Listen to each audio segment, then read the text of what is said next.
Fußball 2000 heute live aus Friedberg. Fast live. Wir senden um 18 Uhr, wir sind hier um 10 Uhr und wir freuen uns, dass so viele Leute hier sind. Und zwar im Pop-Up-Studio der Hessenschau. Die ist auf jeden Fall noch 3 Wochen hier. Ihr könnt vorbeischauen und wir gucken mal, was wir mit der Eintracht so machen, nachdem die, nicht so gut gespielt haben gegen Union Berlin. Also seid dabei.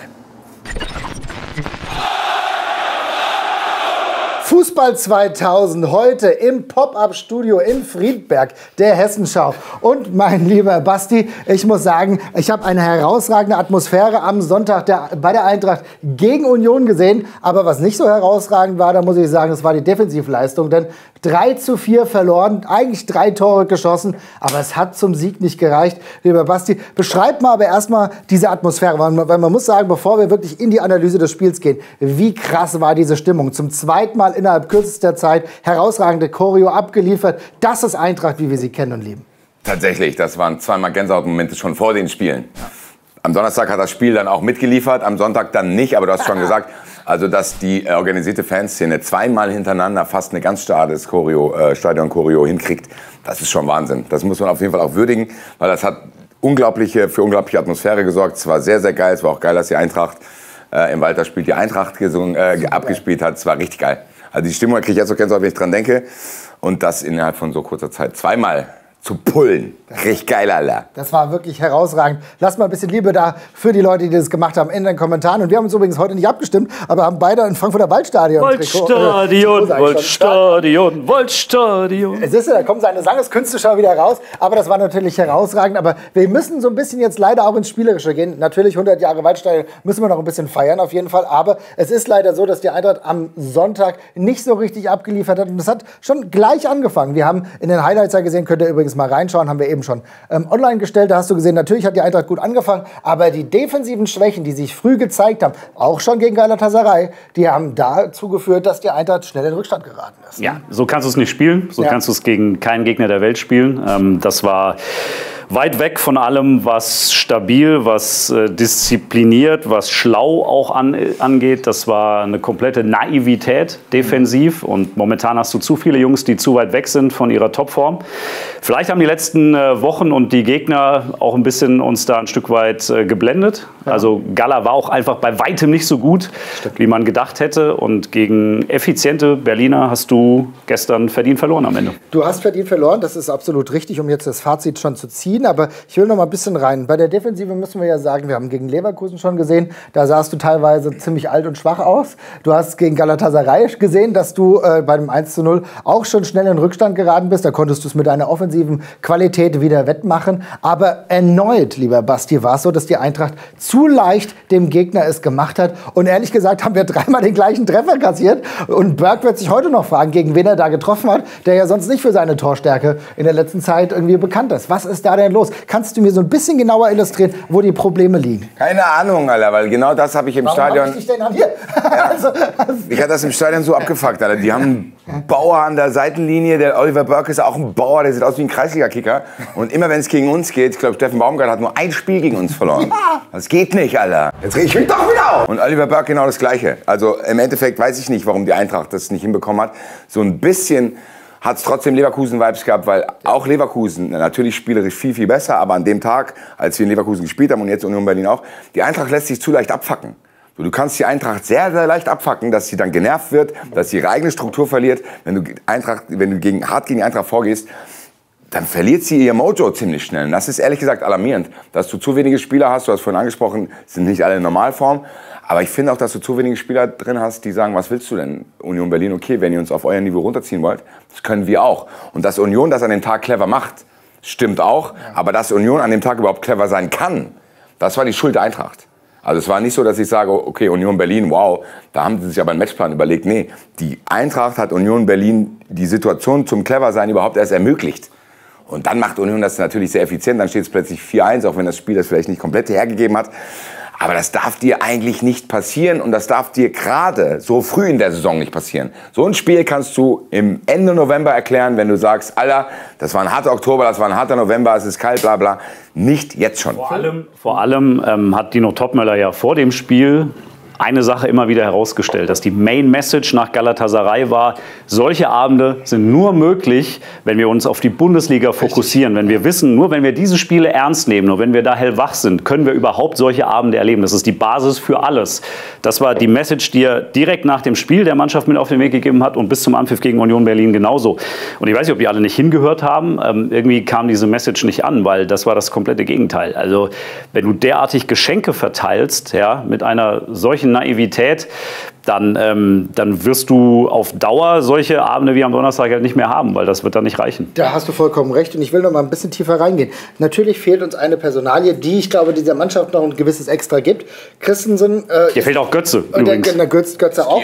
Genau, aber bleiben wir trotzdem erstmal... Ja. Aber bleiben wir erstmal bei Christensen. Weil Christensen in der Verteidigung ja schon jemand ist, der auch mal den Mund aufmacht. Und ist das vielleicht so, ich weiß nicht, du warst ja jetzt ganz nah dran im Stadion, hast das ja gesehen. Hast du das Gefühl, dass das dann vielleicht einfach zu wenig, wie soll ich sagen, zu wenig mal aufs Maul ist, verbal zumindest, dass da bei der Eintracht nach dem dritten gleichen Gegentor nicht mal die untereinander sagen, was ist denn los mit euch, seid ihr komplett bescheuert?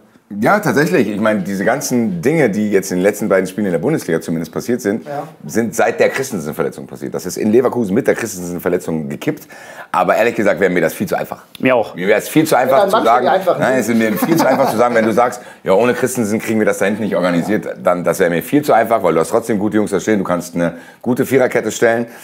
Theater und Koch haben in der vergangenen Saison gezeigt, was für Stützen sie sein können, sind es aber aktuell nicht. Sind es aktuell nicht. Im Endeffekt reden wir darüber, dass Arthur Theat eine unfassbar hohe Fehlpassquote aktuell hat. Das hat nichts mit seiner Qualität zu tun, sondern einfach mit seinem Fokus, mit seiner Form, die ist momentan nicht da. Robin Koch kann der ganzen Geschichte da hinten auch keine Sicherheit verleihen. Und dann gerätst du halt schnell, wenn du dann an so einem Tag eben nicht 110% wie dann im Spielverlauf bei Galatasaray gibst, sondern vielleicht nur 85%, trotzdem an gewissen Stellen noch die Qualität hast, dann auch noch zurückkommen kannst, reicht das nicht. Und das ist... Ja, das ist jetzt die Frage, sage ich das Wort jetzt schon? Nein, eigentlich nicht. Nee. Ist nicht alarmierend. Aber es ist ja trotzdem so, dass selbst auch... Das ist noch nicht alarmierend. Dass selbst auch... Das ist noch viel zu früh, um alarmierend zu sein. Dass selbst auch die Youngsters, die ja auch überperformt haben, die sind ja momentan auch weit weg von ihrer Bestform. Also ja, Hugo Larsson, genau, aber es spielt ja noch damit hinein. Also ein Hugo Larsson auf dieser zentralen Position ist seit Wochen auch nicht der in der letzten Saison war. Gerade auf dieser Position, wo du qualitativ ohnehin vielleicht ein mittelschweres Problem nach wie vor hast, weil du da halt nicht diesen Spielertyp hast, den du eigentlich brauchst. Namdi Collins steht komplett neben sich, seitdem Julian Nagelsmann ihn kaputt gespielt hat in diesen 45 Minuten. So, ja. Das ist tatsächlich, da kommt sehr, sehr viel gerade zusammen. Andererseits, und deswegen bin ich da auch defensiv und bin da sehr vorsichtig, es ist trotz allem eine wahnsinnig interessante Phase einer wahnsinnig jungen Mannschaft. Die Eintracht hatte gestern die jüngste Startelf seit 39 Jahren in der Bundesliga auf dem Platz. Und da muss man auch mal Mensch sein und Mensch bleiben und sagen, an solchen Spielen kannst du auch wachsen, wirst du auch wachsen, musst du Learning rausziehen, musst du besser werden. Und genau das hoffe ich, dass passiert, weil du hast jetzt binnen weniger als 72 Stunden wurde wieder mal die komplette emotionale und sportliche Bandbreite dieses Clubs von dieser Mannschaft bespielt. Es ist doch genau das. Das ist genau das. Mich überrascht sogar, dass ich überrascht bin. Ja. Es ist doch ganz klar, was da passiert. Ja. Natürlich gewinnen die Eintracht 5-1 gegen Galatasaray in der Champions League in einem unfassbar emotionalen Spiel, um dann zwischenzeitlich 4-1 gegen Union Berlin zurückzuliegen. Und dann wundert mich trotzdem, obwohl die Eintracht mir die 30 Jahre lang nichts anderes gezeigt hat. Im Endeffekt ist es dann auch meine Schuld, wenn ich mich darüber aufrege. Ja, aber trotzdem, wir gehen ja immer davon aus, dass die Eintracht trotzdem ein Stück weit wächst. Und das macht sie ja trotzdem. Und das ist ja auch wichtig, dass du auch einordnest und einnordest und sagst, naja, das ist trotzdem die jüngste Mannschaft gewesen. Aber wir wollen ja trotzdem ein bisschen auch über die Fehler sprechen, die gemacht werden. Und die sind tatsächlich zu einfach. Und das ist natürlich etwas, woran man wächst.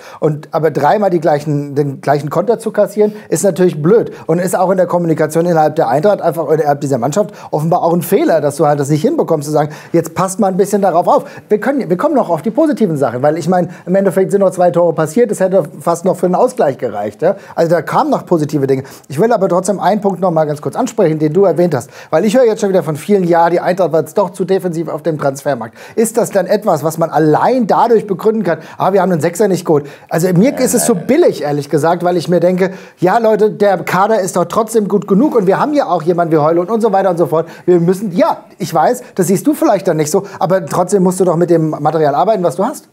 Ja, Also hier können ja zwei Wahrheiten existieren. Jetzt bin ich sehr gespannt, auf welche einen. Ja, also ich finde schon, dass die Eintracht auf dem Transfermarkt zu defensiv war. Aber ich glaube, dass du das nicht jetzt merken wirst, sondern das wirst du im November merken irgendwann. Wenn es dann wirklich daran geht, dass du alle 3 Tage gespielt hast, dann hast du Pokal. Guckt euch mal den Oktober an. Also der Spielplan jetzt war ja jetzt noch Disneyland, Alter. Ja. Und gegen das, was Ausfälle, die dann zwangsweise dazu kommen. So, aber die hast du schon. So, die hast du schon. Ja, aber du noch hast wichtige Stützen. Du hast Götze fehlt, Skiri fehlt, Christensen fehlt. Das heißt, 3 Führungsspieler auf ihre verschiedenen Art und Weisen fehlen schon mal. Dann hast du die junge Mannschaft und das musst du mit einkalkulieren, wenn du sagst, ey, absoluter Spotlight-Spieler von uns ist Larsson im Mittelfeld, das ist ein junger Spieler, der wird seine Taylor bekommen, weil genau was du gesagt hast, dadurch wird er lernen. Und im Endeffekt finde ich es auch trotzdem, das habe ich beim Leverkusen-Spiel schon gesagt, sehr unglücklich, dass wir nach Spiel 3 und 4 schon so oft Heulund spielen lassen müssen, okay. Weil das nicht dafür spricht, dass wir da breit genug aufgestellt sind. Für mich ist das kein Champions-League-Format. Tut mir leid, ich finde auch, dass die Eintracht das hätte sehen können. Es hat sich jetzt nicht ergeben auf der 6er Position, jetzt ist es so. Aber für das Union-Berlin-Spiel einzeln reicht mir keiner dieser Geschichten als Erklärung aus. Weil, wie du es gesagt hast, du hast trotzdem die Qualität, du hast trotzdem diese offensive, spektakuläre Reihe da. Du hast trotzdem im Sturm noch alle Möglichkeiten gehabt. Du hast trotzdem eine geile Viererkette, weil überlegt euch mal, als du mir die Frage gestellt hast vor ein paar Wochen, ja Basti, was machen wir denn jetzt eigentlich mit Collins und Christensen? Wir haben ja für die geile Viererkette eigentlich einen zu viel. Ja, jetzt hast du ja trotzdem noch 4 geile, die du da stellen kannst. Du musst ja nicht mit irgendeinem dahergelaufenen spielen und sagen, boah, das kriegen wir nicht stabilisiert, weil bla bla. Nee, die haben in der Konstellation schon so zusammengespielt. Die Doppel-6 ist meiner Meinung nach das Risiko, was du eingegangen bist. Aber das ist mit Chaby und Larsson auch gut gegangen in vergangenen Spielen. Das heißt, du hast aufgrund dieser Startaufstellung und aufgrund der wenigen Spiele, die erst gespielt sind, keinerlei Erklärungsansatz für alles. Kannst jetzt nicht sagen. Du kannst dann auch selbstkritisch sein und sagen, okay, das war heute nichts. Und jetzt finden wir mal raus, warum war das heute nichts. Ohne zu sagen, ja, das ist ein Grund, das ist ein Grund. Nee, du kannst mit dieser Mannschaft Union Berlin schlagen. Musst du eigentlich. Ja. Aber ich finde, da musst du eine andere Komponente noch in diese Mannschaft reinbringen, weil was gestern definitiv gefehlt hat, war der Faktor Körperlichkeit. Und den hättest du mit Burkhardt beispielsweise Den hättest du mit Burkhardt gehabt, den hättest du auch eher mit Knauf statt mit Bahoya gehabt. Ja. Du hättest auch, du hast gerade angesprochen, wer alles an Führungsspielern fehlt. Ich habe auch den Wechsel im Tor nicht zu 100% verstanden, nicht in diesem Spiel. Also ich finde schon, dass du gestern personell ein bisschen was hättest anders machen können für eine höhere Wehrhaftigkeit dieser Mannschaft, weil wenn es ein Spiel gibt, in dem du genau diesen Faktor gebraucht hättest, das absehbar war, dann war das gestern der Fall. Und so, finde ich, hast du es vielleicht auch ein bisschen zu sehr durchrotiert.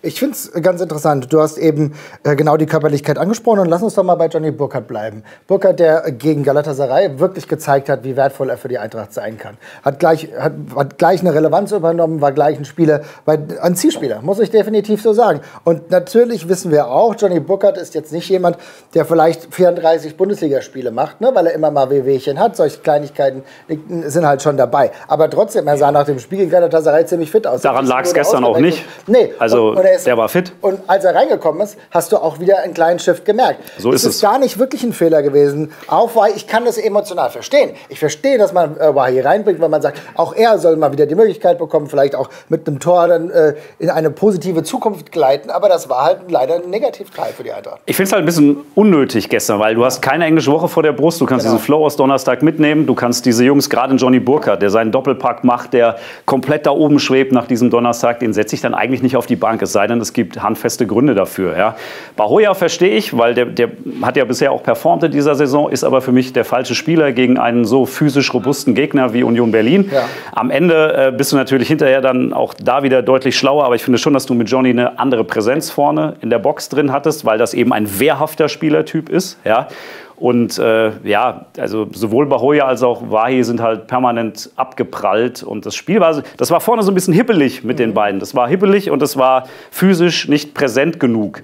Mal abgesehen von teils abenteuerlichen Laufwegen, die unser Stürmer da regelmäßig anbietet. Aber ich hätte diesen Flow einfach mitgenommen und diese Form einfach jetzt durchgespielt noch an diesem Wochenende. War hier definitiv kein Mann für den Taunus-Rundweg. Schreibt mal, welche Ebene er gehen soll oder wie ihr die Personalie seht. Wäre das für euch ein Wechsel gewesen, der sinnvoll gewesen wäre, hätten wir eben nicht mit Wahi gestartet, sondern mit Burkhardt. Basti, wie ist denn dein Take dazu? Das ist zum Beispiel eine Diskussion, an der beteilige ich mich überhaupt nicht, weil das ist so eine Diskussion. Nein, das sind wieder Diskussionen. Man verliert dann, man will eine Erklärung finden. Ich fand Wahhi gestern gar nicht so schlecht. Der hat sehr viele Dummy-Läufe gemacht für die 3 dahinter und das ist im Endeffekt das, was Burkhardt in den ersten Spielen, wo er auch noch kein Faktor war, genau auch so gemacht hat, wo man gesagt hat, ey, Johnny Burkhardt selber noch nicht getroffen, hat aber unglaublich viele Räume geschaffen, dass eben Usun so glänzen konnte, dass Bahoya so glänzen konnte und das hat Wahhi für die anderen gestern auch gemacht. Der ist unglaublich viele Dummy-Läufe gelaufen, wo dann die anderen eben ihre Plätze hatten und dann kam es eben von Doan nicht, es kam von Bahoya nicht, und nur von Usun kam halt diese Torgefahr. Und wenn ich 4 Tore fresse, dann ist nicht meine erste Diskussion über den Stürmer. Also das tut mir leid. Also da beteilige ich mich nicht. Ich fand das okay, was da vorne passiert ist. Der Eintracht hat auch 3 Tore geschossen. Das muss eigentlich reichen. Was das größte Problem war, und das hat Krösche, glaube ich, auch auf der Pressekonferenz angemahnt, ist diese Konteranfälligkeit gewesen. Du hast jetzt keine Absicherung. Im Endeffekt nimmst du das in Kauf. Wenn du dir einbildest, dass JB und Larsson auf der Doppelsechs, wenn das ausreicht defensiv, dann nimmst du das in Kauf, was da passiert. Dann musst du es anders absichern. Du musst die Konter anders absichern, als das, was da passiert ist. Weil im Endeffekt haben wir 4 Tore gefressen und da werde ich nicht über Stürmer diskutieren. Ich finde schon, dass man über Personal diskutieren muss nach so einem Spiel. Ich finde auch, du musst ganz hinten anfangen, weil gerade in einem solchen Spiel gegen einen solchen Gegner, da sind wir aber doch beim Personal, wenn wir ganz hinten anfangen. Ja, natürlich muss man beim Personal, aber ich habe gesagt, wenn ich 4 Tore fresse, ist mein erster Diskussionspunkt nicht der Stürmer. Das ist defensiv, ja. Aber das hängt ja mit dem Personal auch zusammen, mit der Wehrhaftigkeit der Mannschaft insgesamt, mit dem Auftreten. Willst du mir jetzt sagen, dass wenn Wahhi nicht gespielt hätte, hätten wir keine 4 Tore gefressen? Ich fand, der Unterschied zwischen Wahhi und Burkhardt vorne im Spiel hat einen großen Unterschied gemacht. Aber du hast eben eine Personalie angesprochen, eine Personalie, die auch mit Sicherheit unterschiedlich zu bewerten ist die Tatsache, dass Carlos Santos wieder reingekommen ist. So, das wäre jetzt nämlich der Punkt, für den Herr Zetterer, auf den ich jetzt gekommen wäre. Für den Herr Zetterer, der eigentlich die letzten Spiele sehr, sehr gut gespielt hat.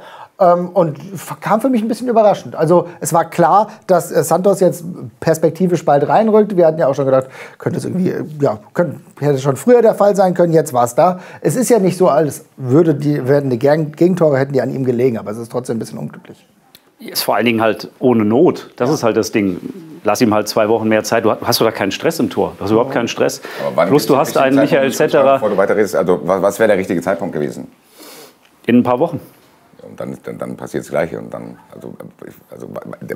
wirkte der auf dich unfit, oder? Also wenn ich den Wechsel vorhabe... Ich finde schon, dass du die fehlende Spielpraxis angemerkt hast. Ja, vielleicht gibst du ihm noch 1, 2 Testspiele in den nächsten Wochen, gibst ihm ein bisschen mehr Praxis im Training.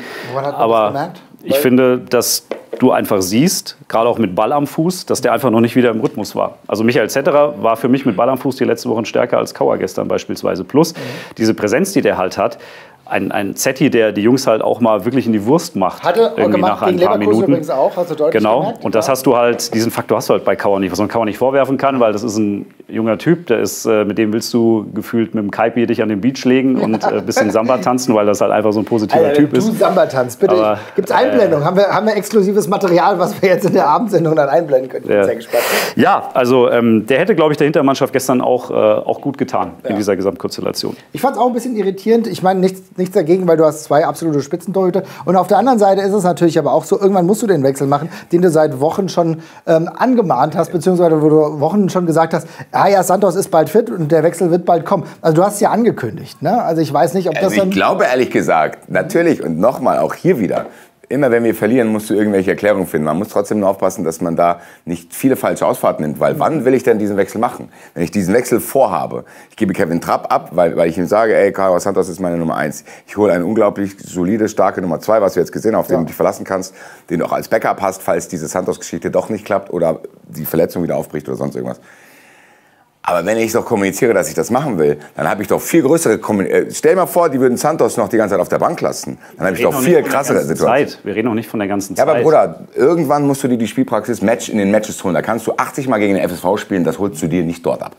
So, irgendwann wird der Tag kommen, an dem du zum ersten Mal wieder joggen musst. Und wenn wir beide, sagen wir mal, bist lange verletzt, irgendwann, dann natürlich joggst du. Ja, so, dann joggst du beim ersten Mal nicht so stark. So, dann kann man sagen, ja, gib ihm noch eine Woche. Dann stehen wir nach dem Gladbach-Spiel hier und sagen, boah, Carlos Santos muss jetzt noch Spielpraxis sammeln. Ich hätte es nur nicht 72 Stunden nach diesem Champions-League-Spiel gemacht, weil das hat doch alles gut funktioniert. Ich meine, das ist doch ich hätte relativ wenig gewechselt nach diesem Donnerstag. Ja, ich glaube, das sind zwei unterschiedliche Personalien oder Optionen, weil wenig wechseln stimmt, aber die Torwartposition neu zu besetzen ist ja trotzdem noch mal was anderes. Also ich bin bei dir und hätte auf jeden Fall Johnny Burkhardt da drin gelassen, gar keine Frage, weil ich finde, er hat so ein gutes Spiel gemacht und war so wichtig an diesem Abend, dass es mir gut gefallen hätte, er wäre auch dort geblieben, auch in Sachen Körperlichkeit. Bei der Thematik mit Santos oder etc. muss ich sagen, ich habe das Gefühl, dass jeder immer sagt, dass beide gleichwertig und sehr, sehr gut sind. Dann muss ich das vielleicht auch irgendwann gehen. Ich muss diesen Wechsel auch irgendwann machen. Liebe Leute, schreibt ihr in die Kommentare. Was ist euer Gefühl dazu? War das jetzt ein Fehler? Ändert das ehrlich gesagt irgendwas an dem Ergebnis? Ich würde fast sagen, nein. Aber ich will euch nicht beeinflussen, sondern ich will nur so tun und will jetzt Basti beeinflussen, der mir sagt, das hat auf jeden Fall nichts damit zu tun. Nee, ich finde auch nicht. Ich finde Santos genau wie Wahi nicht derjenige, an den ich als erstes gedacht habe, als dieses Spiel baden gegangen ist. Sondern ich hatte ein anderes Spiel am Kopf, wo ich gedacht habe, okay, wenn du ein Theater nicht in Topform hast, dann merkst du das. Also der hat gestern auch wieder einfach unbedrängt Leute in den Fuß gespielt. Also die Fehlpassquote von Arthur Theat ist einfach in der letzten Woche zu hoch. Und die hat, das kennen wir ja manchmal. Aber warum ist das denn so eklatant aktuell? Hast du irgendeine Lösung? Der Einzige, der das beantworten kann, ist er selbst. So, und ich glaube auch, dass das normal ist. Phil hat es am Anfang, den entscheidenden Satz hat Phil ganz am Anfang gesagt. Du hast aktuell nicht genug Spieler in ihrer Idealform. Ja. Und wenn das dann 2, 3 sind oder 3,5, dann kippt dir dieses Konstrukt. Weil so gut, wie die Eintracht sich teilweise sieht, ist sie dann doch nicht. Das ist eine junge Mannschaft, die lernen muss. Da sind Spieler dabei, die eben auch noch eine große Streuung drin haben. Wenn du Bahoya auf den Platz stellst, dann hast du eine 65-prozentige Wahrscheinlichkeit, dass der abreißt. Ja. So, aber es gibt halt auch noch die anderen 35. Und das ist Teil seiner Entwicklung. Und wenn es dann anfängt, dass bei Spielern wie Robin Koch und Arthur Theat, wo du eigentlich eine 90-prozentige Wahrscheinlichkeit hast, dass die abreißen. Und wenn bei denen auch noch die 10% eintreten, dann gerätst du gegen einen Gegner wie Union Berlin, dessen Playing Field genau solche Spiele sind. Ja. Union Berlin ist auch genau wie Leverkusen. Das ist eine unangenehme Wichsmannschaft, die den Schiri beeinflussen, die dich nerven.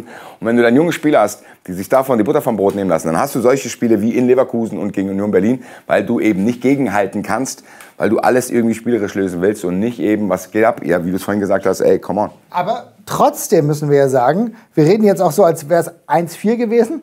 Es ist zwar immer noch eine Niederlage, aber es ist immer ein 3-4. Denn die Eintracht hat trotzdem immer noch die Qualität, sich zumindest ranzukämpfen. Und hat trotzdem die Qualität, nochmal neu reinzusortieren. Unter anderem Burkhardt kam, es kamen ein paar andere Spieler. Und du hast gesehen, der Flow war dann durchaus nochmal anderer. Und die Eintracht hat selbst nach dem 1-4 nicht völlig aufgegeben. Ganz maßgeblich, immens wichtig. Einer der absolut besten Spieler aktuell, Can Uzun, der gefühlt einer der tragenden Säulen dieser Eintracht ist, in der letzten Saison kaum relevant. Und heute einer der absolut wichtigsten Spieler. Und dann geht plötzlich noch was. Also das ist ja auch eine Qualität, deswegen muss man auch trotz all der negativen Sachen darüber sprechen, was bei der Eintracht ja durchaus positiv ist. Ja, ich glaube, in Sachen Moral und Mentalität macht ja niemand dieser Mannschaft auch nur einen Vorwurf. Warum auch? Ja. Ne? Das war, wie gesagt, Naivität gepaart mit Formschwäche in den falschen Momenten, Effizienz des Gegners. Aber natürlich haben die bis zum Schluss alles gegeben. Mit ein bisschen Glück fällt auch irgendwie noch einer rein, dann spielst du viel. Dann hast du das Spiel gefühlt auch am Ende gewonnen nach einer anstrengenden Woche und so. Also das liegt ja alles sehr, sehr nah beieinander. Ja? Und was Can Uzun angeht, Respekt. Also ich bin so froh, dass der wirklich jetzt die Kurve bekommen hat. Das hat sich im Sommer auch schon so ein bisschen abgezeichnet. War physisch ein bisschen anders unterwegs, aber auch so vom Mindset her. Ne? Der schleicht nicht mehr über den Platz, sondern der fordert die Bälle, der ist wacher, der ist präsenter, der hat im Prinzip, der geht so jetzt durch die Welt. Ja? Und das ist im Prinzip dann doch wirklich auch ein Gamechanger, den du auch dringend brauchst übrigens in dieser Mannschaft, weil du siehst jetzt ja, ohne Can Uzun wäre die Saison jetzt halt noch mal eine Klasse schlechter, als sie bisher gewesen wäre. Das finde ich zum Beispiel auch ein Learning aus allen Spielen bis jetzt. Du musst dich als Eintracht Frankfurt auch umstellen. Und das klingt jetzt disrespectful, aber es ist gar nicht so gemeint. Die Eintracht hat keinen Weltklasse-Stürmer mehr. Nö, das ist so. Die Eintracht hat jetzt normale, gute Stürmer. Klar. So, und da musst du halt einen anderen Aufwand auf andere Art und Weise betreiben, musst die Tore verteilen. Du musst als Mittelstürmer Räume freireißen, damit diese 3 dahinter treffen können, dass Doan Tore schießen kann, dass Uzun Tore schießen kann. Der jetzt diese Rolle übernommen hat, diese Tore aus dem Nichts zu schießen. Das heißt, Uzun kann Tore schießen, die der Spielverlauf nicht hergibt. Johnny Burkhardt macht eher die Tore, die der Spielverlauf hergibt. Das heißt, du musst dir es erarbeiten. Du hast noch Doan, der ein wilder Typ ist normalerweise. So, der kann auch noch, genau. Dann hast du quasi diese Qualitäten, die vielleicht Mamouche und Etikette einzeln auf sich vereint haben, auf andere Persönlichkeiten verteilt. Das wird auch dauern. Weil ich habe es mir gestern auch gedacht, ich stand so im Stadion, Burkhardt, Wahi, Doan, und da kam Burkhardt noch rein. So unfassbar lange spielen die jetzt auch noch nicht zusammen. Ja, klar. So, das heißt, du brauchst in diesem Offensivkonstrukt auch noch eine gewisse Zeit, bis sich das umstellt. Bis du eben nicht mehr sagen kannst, hier Hugo, Bruder, nimm den Ball. Der Gegner kann eh nicht verhindern, was du jetzt vorhast. go. So, sondern du musst sagen, ey, klack, klack, klack, ich muss Johnny auch in die Räume bringen, dass er seine Abschlussstärke bringen kann. Wahi musst du irgendwie einbinden, weil ich gebe euch ja recht, dass der an gewissen Stellen, der läuft sich immer auch falsch frei manchmal. Das ist das Gefühl, dass der versteckt sich hinter dem Verteidiger. Da muss er irgendwie raus. Das sind Abläufe. Das ist keine Qualitätsfrage, von wo ich sage, okay, das lernt er nicht mehr, sondern das ist genau das, wo ich sagen würde, ey, das muss ich in irgendeiner Art und Weise einspielen. Und da gebe ich dir abschließend recht, was die Rotation betrifft. So früh in der Saison ist es eigentlich immer ganz geil, wenn du noch diese Phasen zwischen den Spielen hast, zu sagen, okay, lass erstmal, ihr seid die Startelf, bla bla bla, spielt euch ein, weil Abläufe sind wichtig. Das haben wir bei Dino Topmöller gesehen. Das hat lange auch gedauert, bis gewisse Abläufe drin waren. Und dann zu sagen, so ein harter Cut zu machen, an sehr neuralgischen Positionen die Veränderungen stattfinden zu lassen, war vielleicht zu naiv und zu früh in der Saison. Das kannst du vielleicht dann machen, wenn es vom Kern her besser eingespielt ist. Und ich glaube, was da ganz wichtig ist, wo es ja funktioniert hat, war immer in der Offensive. So, die letzten Wochen hat es ja durchaus in der Offensive geklappt. So, und du hast ja gesehen, dass gegen Galatasaray war es auch in der Offensive aber sehr, sehr gut. Du hast ja früh ein Gegentor gefangen, hast du gedacht, was ist hier los? Es gab 2, 3 andere vogelwilde Situationen, die nicht zu Gegentoren geführt haben, wo Galatasaray auch viel klarer, konsequenter das Ding hätte durchspielen können. Und da wäre es ein ähnliches Ergebnis gewesen. Da hättest du schneller zurückgelegen wie jetzt gegen Union. Die waren so dusselig, haben es nicht ausgespielt. Das heißt, du hast schon die Defensivschwierigkeiten gesehen, hattest aber eine Offensive, die brilliert hat an dem Tag. Und dann setzt du halt jemanden wie Burkhardt raus, der aber eigentlich sehr, sehr gut funktioniert hat. Und das war dann vielleicht ein Wechsel zu viel, der dann dazu geführt hat, dass wir hier nicht siegreich unterwegs waren und noch nicht mal einen Punkt geholt haben. Das ist im Endeffekt ein bisschen ärgerlich, weil wir jetzt haben 2 Siege, 2 Niederlagen. Und stehst jetzt unter Druck. Und stehst jetzt ein bisschen unter Druck. Trotzdem, was ich auch noch dazu sagen will, ich glaube, das darf man in der Gesamtrechnung nicht vernachlässigen. Du warst im Stadion, du hast diese Emotionalität natürlich auch gefühlt. Aber es war auch so, dass nach Abpfiff habe ich schon gemerkt, da ging es auch bei den Fans eher darum, egal, weitermachen. Und das ist genau das. Ich glaube, wir dürfen jetzt nicht in ein dystopisches Netzwerk kommen, sondern müssen klar sein, das ist jetzt blöd gelaufen, aber die Mannschaft, der wir von Anfang an, am Anfang der Saison haben wir gesagt, die wird immer diese Phasen haben, in der es ein bisschen schwieriger ist. Und da müssen wir jetzt auch drüber stehen. Die Eintracht muss jetzt halt nur lernen und vielleicht unnötige Wechsel ein wenig vermeiden. Das ist ja eine unglaublich spannende Phase mit dieser Mannschaft. Also es ist doch geil, dass wir irgendwie so viel Potenzial da drin sehen. Wie gesagt, es ist menschlich, dass du solche Rückschläge hast. Die werden hoffentlich umso mehr daran wachsen und macht doch total Spaß, diese Entwicklung einfach zu beobachten. Ich finde auch das, was du angesprochen hast, sieht man ja im Publikum auch immer an. Ich glaube, als Eintracht-Spieler musst du nur eine Sache machen. Wenn du immer alles gibst, dann wird der Fan in der Kurve dich immer feiern. Definitiv. Egal, ob du dann auch vielleicht mal einen Fehler machst, und das ist passiert. Deswegen habe ich vorhin gesagt, da ist überhaupt noch nichts Alarmierendes dabei. Es ist trotzdem, und das muss man auch trotzdem festhalten, ärgerlich. Weil du trotzdem in der Bundesliga jetzt schon ein bisschen unter Druck stehst, zu sagen, okay, du spielst jetzt in Gladbach. Die haben jetzt einen Punkt in Leverkusen geholt, die haben auch wieder einen neuen Trainer. Das ist wieder dieselbe Scheiße wie in Leverkusen. Und muss da vielleicht schon sagen, okay, da sollte man schon vielleicht zumindest einfach punkten, um Ruhe zu haben. Weil dieses Auftaktprogramm ja schon okay war. Ja, ne? So, ich sag dir eine Sache, wenn wir jetzt darüber reden, dass Spieler teilweise vielleicht den Eindruck gemacht haben, nach so einem Highlight ist der Kater, und das war ja bei allen von uns so, dass du nach diesem Donnerstag erstmal durch den Freitag und Samstag geschwebt bist, das wird den Spielern nicht anders gegangen sein.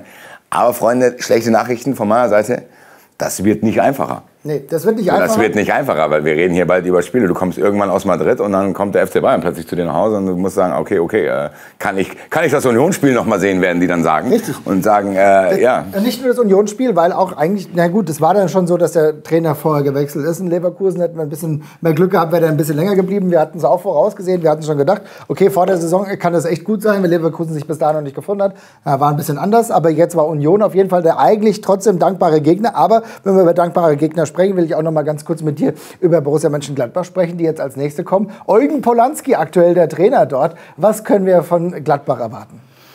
Wenig verfolgt. Ich bin auch kein Gladbach-Experte, deswegen... Gibt's ja andere. Keine Ahnung. Es ist im Prinzip, wie Basti gesagt hat, ne, man wünscht sich eine andere Konstellation jetzt vor so einem Topspiel da. Die haben dann das erste Heimspiel mit dem, die haben sie jetzt ordentlich präsentiert in Leverkusen. Übrigens, das Spiel Leverkusen hat sich auch jetzt noch mal ein bisschen relativiert, wenn du siehst, dass sie weder gegen Kopenhagen noch gegen Gladbach gewonnen haben. Das ist auch noch sowas, was irgendwo im Hinterkopf rumschwebt. Ne? Aber anyway, ich glaube, Gladbach ist wieder ein anderes Spiel als Union. Das ist das Gute, weil die eben nicht so diesen destruktiven, physischen Fußball spielen, sondern ne, die werden irgendwie auch ein Stück weit jetzt vor den eigenen Fans mal wieder performen wollen und wollen Tore schießen. Und vielleicht kommt uns das ein bisschen entgegen. Vielleicht sind wir dann die Kontermonster, wie jetzt Union Berlin bei uns? Ja, oder guck mal, ich glaube, dass wenn die Eintracht in Gladbach ihre Qualität auf den Platz kriegt und jetzt eine Woche Zeit hat, um diese Qualität auch immer weiter einzuspielen, dann wird die Eintracht auch dieses Spiel gewinnen. Und dieses Selbstverständnis muss die Eintracht sich halt jetzt erarbeiten. Das müssen die jungen Spieler sich auch erarbeiten, dass irgendwann ein Bahoya auf den Platz geht und weiß, alles klar, Bruder, mit den Schnickern, die ich hier neben mir habe, werden wir dieses Spiel gewinnen. Teilweise vielleicht auch auf einfache Art und Weise. Also von daher, wenn du nämlich da auch gewinnst, um es jetzt mal wieder positiv zu spinnen, dann ist alles in Ordnung. So, dann hast du 9 Punkte, dann hängst du oben drin, dann hast du in der Champions League schon mal einen Punkt geholt. Du hast jetzt auch Kannst du mal gucken, was Atletico so anzubieten hat, auf locker. Genau. Also du hast jetzt natürlich auch viele der Diskussionen, die wir jetzt geführt haben, zum ersten und zum einzigen Mal. Weil dadurch, dass der Wechsel jetzt zu Santos gemacht wurde, hatten wir jetzt mal kurz darüber gesprochen. Zum letzten Mal haben. Ich gehe nicht davon aus, dass es jetzt eine Dauerdiskussion ist, weil genau deswegen hast du ja auch den Wechsel gemacht. Deswegen ist ja Trapp weggegangen. Deswegen glaube ich eigentlich, dass das mal die einzige Diskussion war. Ich hoffe, es bleibt so. Ja, keine Ahnung. Wenn er 2 vogelwilde Sachen macht, wird es ein bisschen anders sein. Aber da sind auch wir alle gefordert. Auch wir gefragt. Ja, auch wir. Wir sind auch bis mal 2000er gefragt, einfach Dinge nicht zu sehen. Ja, nein. Aber ich glaube, das gehört dazu. Aber ich glaube, wir haben trotzdem 2 sehr gute Torhüter am Start. Der hat auch eine ähnliche Spannweite wie Chaos. Auf jeden Fall. Ja, guck mal hier. Also HR Otto hat es früh gewusst, sag ich mal. Ist aber leider, hat es nie ins Eintracht geschafft. Ganz ehrlich, ich verleihe dir jetzt den goldenen Onkel Otto übrigens für deine besonders gute Leistung heute. Der ist nicht Gold. Nee, kann ich nehmen. Das ist höchstens der Silber-Otto. Ich verleihe das an Phil, weil er es geschafft hat tatsächlich. Und ich bin sehr stolz auf dich, Phil. Danke. Keinen einzigen Wortwitz mit Pop-Up-Redaktion zu machen.